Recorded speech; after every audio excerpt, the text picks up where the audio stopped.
राधे राधे, जय श्री कृष्णा। आप सभी का स्वागत है आपके अपने सरोज देवी के बाल गोपाल चैनल पे। तो देखो, वरुथनी एकादशी आने वाली है।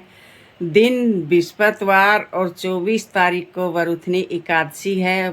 24 तारीख को ही वरुथनी एकादशी का व्रत रखा जाएगा। और सबसे पहले मेरे और मेरे ठाकुर जी की तरफ से आप सभी को वरुथनी एकादशी की बहुत बहुत सारी शुभकामनाएं। तो आज की वीडियो में हम जानेंगे हम अपने ठाकुर जी की वरुथनी एकादशी के दिन कैसे पूजा सेवा करें, किन किन चीज़ों का भोग लगाएं, किन चीज़ों का भोग नहीं लगाएं। तो अभी मैं आपको सेवा चालू कर रही हूँ।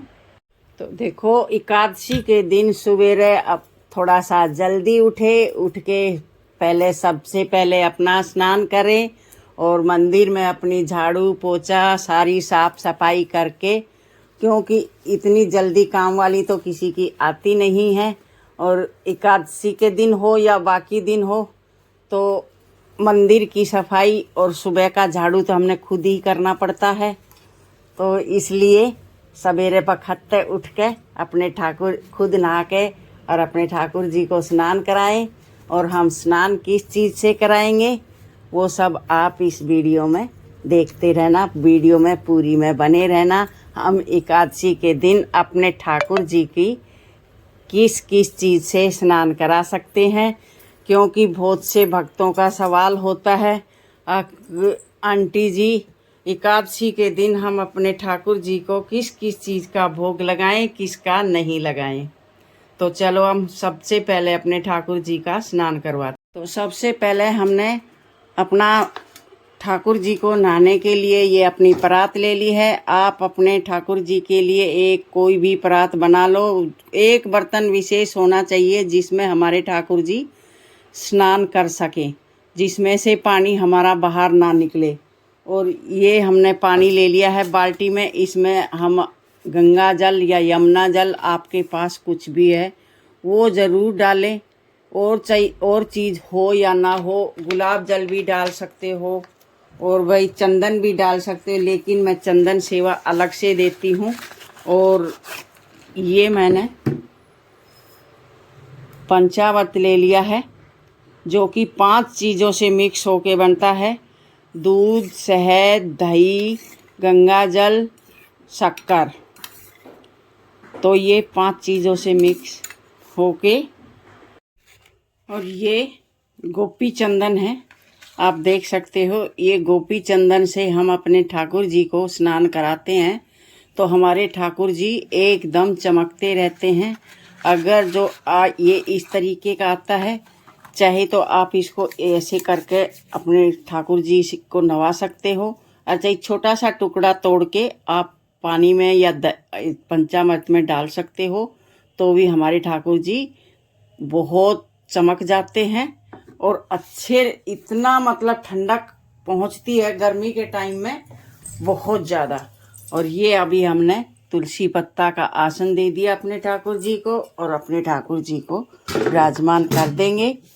और पंचामृत से हम अपने ठाकुर जी को स्नान कराएंगे, क्योंकि हमने एकादशी के दिन अपने ठाकुर जी को उसी से स्नान कराना चाहिए, पंचामृत से ही स्नान कराना चाहिए, क्योंकि पंचामृत हमारे ठाकुर जी को सबसे ज़्यादा प्रिय है। और आपके घर में विष्णु भगवान की मूर्ति है तो उनको भी आप पंचामृत से स्नान जरूर कराएं। जितनी भी आपके पास मूर्ति है, एकादशी के दिन सभी मूर्तियों को आप पंचामृत से स्नान जरूर कराना चाहिए, क्योंकि पंचामृत से स्नान कराने के बाद हमारे ठाकुर जी एकदम शुद्ध हो जाते हैं। और अच्छे तरीके से धीरे धीरे हाथ से मालिश करते हुए अपने ठाकुर जी को हम स्नान कराएंगे। और बहुत से भक्तों का सवाल होता है कि आंटी जी एकादशी के दिन हम अपने ठाकुर जी को किस चीज़ का भोग लगाएं। तो देखो, भोग में आप अपने ठाकुर जी को किसी भी चीज़ का भोग लगा सकते हो। तो उनका कहना है कि आंटी जी हम अपने ठाकुर जी को एकादशी के दिन अन्न का भोग लगा सकते हैं या नहीं।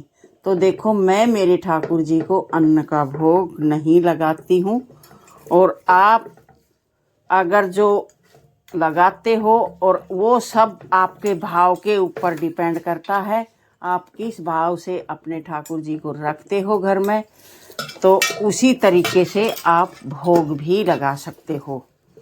तो मैं मेरे ठाकुर जी को एकादशी के दिन अन्न का भोग नहीं लगाती हूँ। क्योंकि अन्न का भोग क्यों नहीं लगाती हूँ कि अन्न में एकादशी के दिन पाप समाहित होता है, इसलिए ना मैं खाती हूँ और ना ही मेरे ठाकुर जी को खवाती हूँ। एकादशी के दिन खाने के लिए बहुत सारे भोग है। इस गर्मी के टाइम में तो बहुत सारे सीजनेबल फ्रूट है, और भाई क्या नाम है, ये तरबूज है, खरबूज है, आम है, केला है, और भाई साबूदाने की खीर है, मखाने की खीर है, बहुत सारी चीज़ें हैं भोग लगाने के लिए। तो आप किसी भी चीज़ का अपने ठाकुर जी को भोग लगा सकते हो। और मैं मेरे ठाकुर जी को अन्न का भोग एकादशी के दिन नहीं लगाती हूँ। मैं मेरे ठाकुर जी को साबूदाने की खीर बना देती हूँ, और भाई उसकी मखाने की खीर बना देती हूँ, और फ्रूट में तरबूज है, खरबूज है, बहुत सारे फ्रूट है। और अपने ठाकुर जी को बनाना शेक है, मैंगो शेक है, आप कुछ भी बना के खवा सकते हो। खाने के लिए हमारे ठाकुर जी ये नहीं है अगर हमने खाना नहीं दिया है तो हमारे ठाकुर जी भूखे रह जाएंगे। हाँ, भोग लगा चाहिए टाइम पर, चाहे किसी भी चीज़ का लगाओ।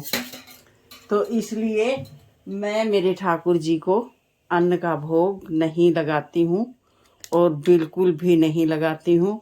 और आप लगाते हो वो सब आपके ऊपर डिपेंड करता है।